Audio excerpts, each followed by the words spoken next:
এ দেখো বন্ধুরা, আজকে মা নতুন প্রসেসে একটা ডিম রান্না করবে, তো সেটাই তোমাদের সামনে তুলে ধরছি। এখানটায় আলুটা কাটছে। মা বলো কিভাবে কাটতে হবে। এই আলুগুলো এইভাবে কেটে নিতে হবে, সরু সরু করে কাটতে হবে, সরু সরু করে কেটে নিতে হবে। নিয়ে মানে আলু ভাজার মতো করে। দেখি দেখি আলুটা দেখাও। ভাজার মতো না, এটা এইভাবে কেটে নিতে হবে। দেখো এইভাবে কেটে নিতে হবে আলুটা। খেতে কিন্তু খুব ভালো হয়। দেখো এরকম মাপিক কেটে নিতে হবে। দেখো মা কাটছে আলুটা। এরপরে ডিমের রেসিপিটা দেখাবো তোমাদের। না, গোটা লঙ্কা দিয়ে দেব, তারপরে দেব পেঁয়াজ। না হতে লঙ্কা দেওয়ার কারণ আছে। পেঁয়াজ দিয়ে দিলাম, পেঁয়াজগুলো দিয়ে দিলাম। এইবার এই আলুগুলো দিয়ে দেব। এর সঙ্গে পেঁয়াজ আর আলু ভাজা ভাজা হবে।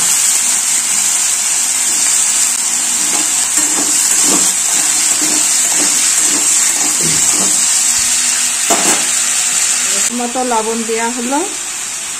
লবণ না এতে জল বেরোবে। এবার একটু ঢাকা দেব।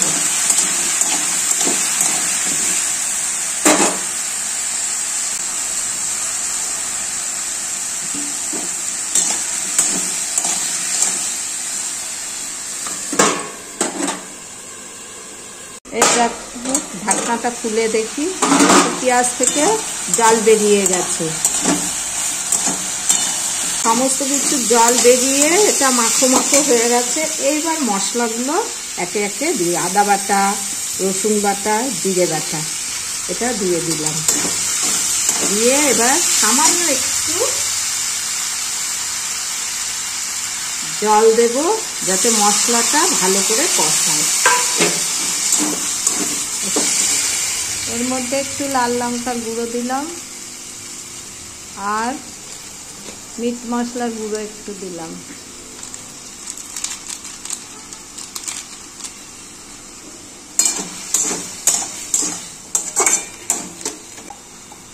হলুদ দিয়ে দিলাম। হলুদটা আমি পরে দিই কেন, কারণ হলুদ সঙ্গে সঙ্গে দিলে হলুদটা পুড়ে যাওয়ার চান্স থাকে, তাতে কালারটা ভালো আসে না। এটা আমার শাশুড়ির কাছ থেকে শেখা।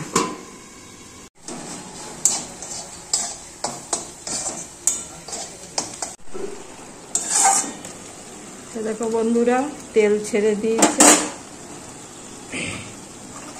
এবার আমি জল দেব এর ভেতরে।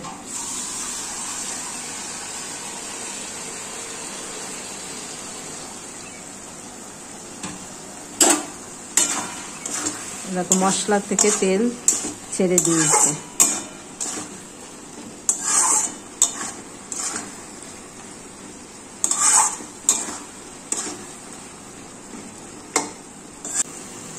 এই জলটা ঢেলে দিলাম।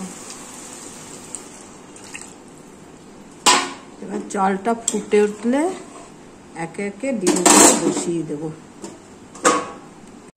দেখো বন্ধুরা, জলটা ফুটে উঠেছে। একে একে ডিমগুলো ফাটিয়ে এইভাবে আস্তে করে বসাবো, যাতে কুসুমগুলো না ঘেটে যায়।